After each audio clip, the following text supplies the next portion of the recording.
Hello and welcome back to my channel. About 2.5 years ago I made a video talking all about aphantasia and what that is and how it affects me, and this is going to be a kind of part 2 of that video slash like an update. If you do want to go back and watch that video, because I talked a lot about types of aphantasia, how it presents in different people's experiences, I would recommend you go back and watch that video. However, it was 2.5 years ago. I hum and haw all the way through it, so if you do go back and watch that, it's quite cringe. I would recommend you watching it at 1.25 speed or 1.5 speed because I do talk quite slowly and hesitantly, so definitely speed it up because it's quite painful in my opinion to watch back, but it does have a lot of really interesting information that I'm not going to repeat in this video. In this video I want to focus more in on books, reading, and how to approach reading if you have aphantasia, and different ways that you can go about reading. And I really just want this video to overall be a resource about where to start if you're new to reading or if you're really wanting to get into it as a hobby. I hope I have some valuable insights and tips that you can take forward to implement and see where that gets you in terms of your own reading journey. Something that I want to make you all aware before we dive into the nitty-gritty of this video is that since filming that last video about aphantasia 2.5 years ago, I have since been diagnosed with dyslexia. I honestly don't know if this links into aphantasia or anything like that, or if it's a completely separate entity, but it is very likely that in that last video a lot of issues that I had in my life I conflated perhaps to aphantasia when it was probably more likely to be the dyslexia. So I contributed a lot of things perhaps to the wrong thing. So if you go back and watch that video, there might be a lot of things that if you have aphantasia but you don't have dyslexia, you might be like, this is really out of left field and doesn't actually link in. That's some further insight for you, because dyslexia is a learning disability, so that really links into all the different issues that I had. I definitely have both, but there's probably lots of other things that kind of cause more problems for me, and they're like interconnected problems. So I just wanted to have that kind of out in the open as a caveat to this further discussion that we're having.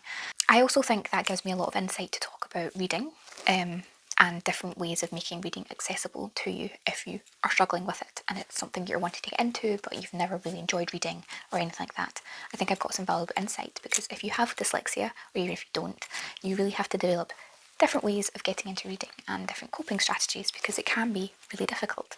Even though dyslexia isn't always tied down to just reading and writing, it's about your processing in your brain, it's about processing information and how you understand things, and it's about language and communication and a whole host of other things. So I think I've learned a lot over my many years of reading that I want to share with you in this video, so it's kind of a comprehensive guide. If you are coming to this video after having watched the last one, I want to thank you so much. That video has so much engagement from the kind of community, and I connected with so many of you who are fellow aphantasia sufferers out there, or some people who have hyperphantasia, and it was so great hearing your stories and your experiences in the comments. So I just want to now, after that very lengthy introduction, delve into the nitty-gritty of what this video is going to be about. I ended up getting a lot of comments on that last video of people asking how to get into reading, how to approach it, because if you have aphantasia, you don't have a visual mind, a visual memory. So a lot of people with who don't have aphantasia will read a book, and in their head they can picture a TV or a film playing out while they're reading dialogue and descriptions. So if they're talking about Emma walked up the road through the forest, there's all the trees about, they can in their mind's eye picture a real forest with real trees and give everything life and colour and description, and extrapolate from the bare bones that was written in the text. So it's like playing a live film in their head. Now, People with aphantasia have different levels of that or no visual memory at all. I don't really see anything at all in my brain in a visual sense, but I have never been able to see in my head in that way, and I've always been a reader, and that's because up until a couple of years ago I didn't know that I had this difference in me. I didn't know that I was lacking something and I was missing out. So I've always loved reading, and that's because my family got me into it at a very young age. My parents are big readers, my siblings are big reader. Our house growing up was always full of books, and I've cultivated that collection into my adulthood, and it's a passion I really, really have. And because I didn't know until a couple of years ago that I experienced reading so differently, it didn't bother me. I enjoyed reading for what it was. I will say that I have never really been a big fan of very descriptive and flowery writing. For me, books have to be faster paced, they have to be quite action packed, and books that have lots of description, because I can't visualise it, I just find that it bogs down the story for me. But everyone's different. So what I want to make clear to you is that if you're coming to this video because you're not a reader and you want to be, you haven't read a book since school, or you just don't enjoy reading at all, I want to make it clear to you that reading is a skill. It's a habit you cultivate, and it's a muscle you practice and grow and strengthen. So you're not just going to be able to pick up a random book that has interested you by the blurb, and you're not going to be able to sit down and read it for a whole hour and enjoy that. You're just not. You're not going to be able to read it in 3 days, in 3 or 4 sittings. If you've never touched a book for many, many years, and you've never completed a book since school, or if it's something that you've never enjoyed, because school does make reading a very horrible, unenjoyable experience for a lot of people, because I can say all the books that I had to read for English class in school, I really didn't enjoy any of them, The Great Gatsby being one of them. I mean, who even joins that book? I certainly hated it when I had to study it critically. So I think it's really important to remember that it's something that you need to practice, like any hobby. You're not just going to pick up a tennis racket, go to a tennis court and play like Roger Federer. You're really not. You just have to take months and years worth of practice to be able to play a good game. And people don't seem to equate that same kind of time and effort and skill learning to reading. So my first tip is whatever you watch in TV and in film is the kind of books that you should be looking for. I see this mistake a lot. People watch all sorts of things on TV, but when they go to pick up a book, they think they need to pick up an autobiography, they think they need to pick up a non-fiction, or they might pick up a really dense, difficult classic because they think that's what they should be reading and that's what is expected of them.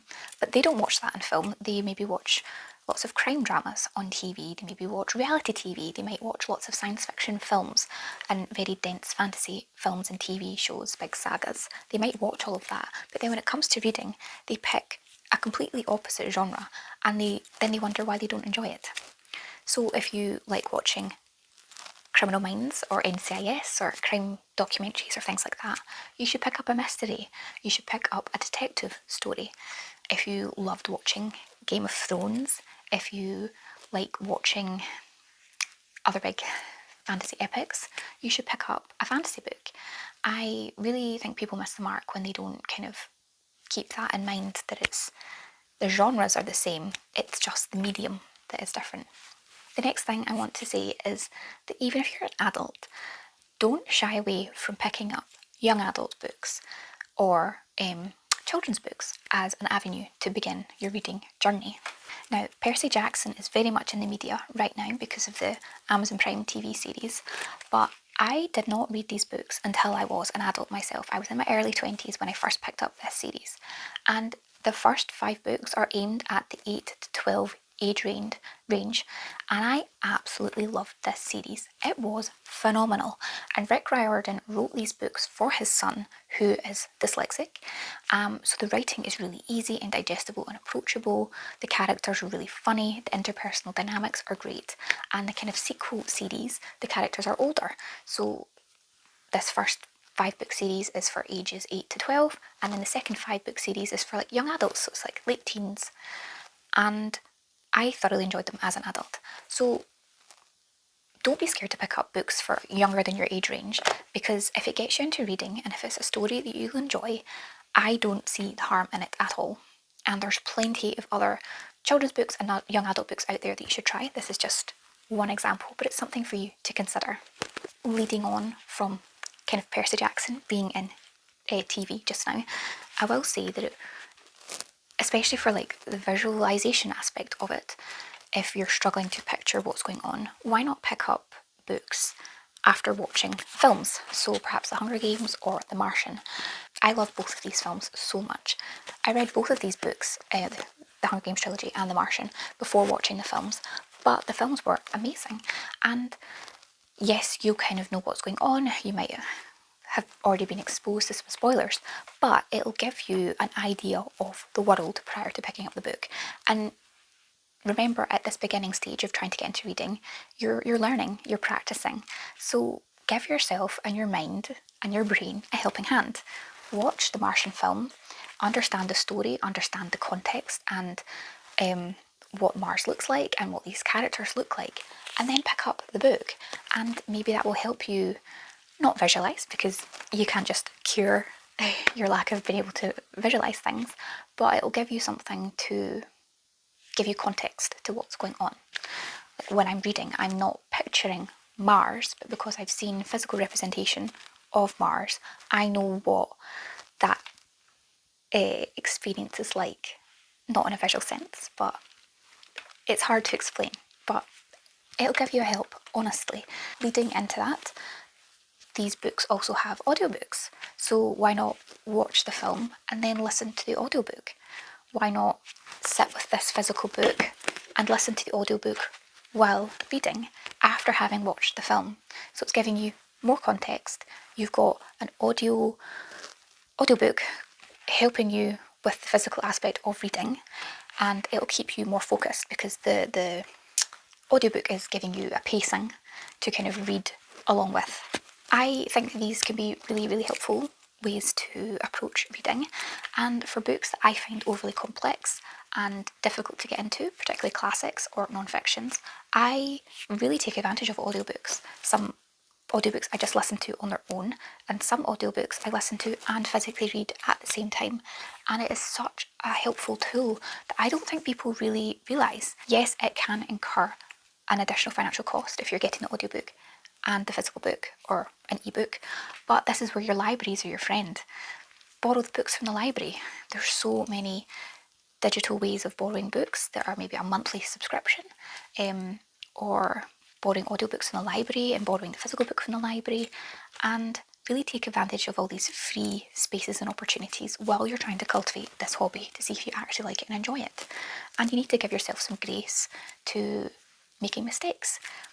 Maybe you love watching science fiction films, but you hate reading about it. That's fine. But maybe you'll have more success with a fantasy or a young adult story. It's really important to just give it a go and try. This is a young adult book, Illumine, but it is in a very unique format. It is all text-based, for that makes no sense to you, but it's all dialogue based, I should say, in text format. It is a science fiction story, but it's for these characters who are in space, and it's all just dialogue back and forth, so there's no visualization in that sense required. It's a very fast moving story, and it's about the characters. Yes, the setting is in space, on spaceships, but maybe an interesting kind of format like this will be really engaging to you, and it will help you sit for a longer period of time to kind of digest the story and work your way through it. And if you're not trying to read large paragraphs and pages of exposition and details and descriptions of places, then what's there to worry about? You don't have to try and visualise a massive kind of castle with all the intricacies that entails. You're just reading the step-by-step dialogue like you would if you're reading a play. And then along the same vein as reading a kind of uniquely formatted book like that, I will also recommend graphic novels. I haven't read an awful lot of graphic novels, but the few that I've read, Saga and On a Sunbeam in particular, have been absolutely instrumental to me in my understanding. Yeah, I can't show you any pages of this graphic novel because it's 18 plus, it's quite graphic, so you might not necessarily want to pick up Saga, but look into graphic novels in themselves, because you don't need to visualise anything because the image is on the page with the description of what's going on and the dialogue between the characters. So I think a lot of people are scared of graphic novels in that sense because they think they're very childish, they're for young people, but they absolutely are not. Graphic novels and manga are for everyone. I haven't read any manga myself, but it is a visual medium and a visual way of reading. So try some graphic novels. I would highly recommend Saga if you're an adult and you like science fiction space operas. And On a Sunbeam is also sci-fi, but it's a beautiful, just a beautiful story. I can't even describe it in this moment in time. But that's where your local library will come in handy because graphic novels can be quite expensive. So borrow some from your library, sign up, get a free card, and get some library books, get some mangas, get some graphic novels, and just give it a go because this is reading. Everything I've talked about, audiobooks, graphic novels, young adult books, children's books, adults book, it's all reading and it's all 100% valid. Don't let anyone shame you for what you're reading. And if you continue on and you're in your 30s and 40s and 50s and all you read is children's books or young adult books, that is 100% fine and do not be ashamed of that. I think reading is a beautiful skill to have. It really exercises your brain and I absolutely love it. It is my passion and I want people to get more interested in reading and I want people to be able to work with the skills that they have and give it a go. So don't let your lack of visualization with aphantasia or your struggles you might have if you've got dyslexia or any other learning difficulty.